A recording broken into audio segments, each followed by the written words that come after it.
Now, we don't really need to spend too long on whether or not this government's policy is working, because we already see the consequence. To compare ourselves with the United States of America, when Obama won the election, he took a completely different economic strategy to this government. It was to defer tax increases and to defer cuts until 2012, to clear 4 years without retrenchment, to ensure that the American economy would begin to be growing strongly before any adjustments were made that reduced services or increased tax. And the result is that today the American economy has returned to the size it was before the banking crisis. And now there is a debate about when to cut, what to cut. This government took a different strategy, to cut immediately in half, and to increase taxes like VAT and stealth taxes like fares. What is the result? We have recovered a third of what was lost in our the size of our economy during the banking crisis.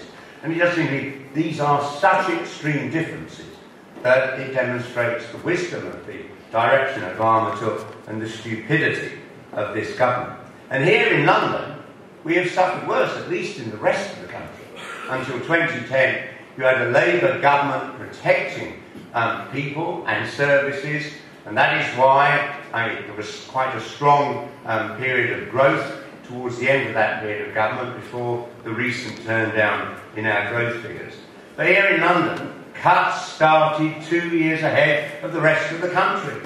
The Tory mayor immediately cut every capital investment project he found he had inherited from me, except the bikes. The only one that he went ahead. He got his mate Bob Diamond, who of course is very stretched financially, to get Barclays to come up with a bit of money. Of course they can come up with a bit of money, they're not paying any bloody tax.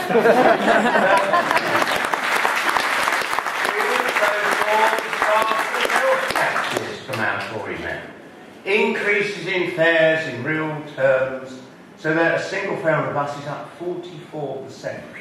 And Osborne, always eager to learn from his old school chum, has now initiated a policy nationally, which the Tory mayor here has done, which is fares will increase at 2% above the rate of inflation for the next 20 years.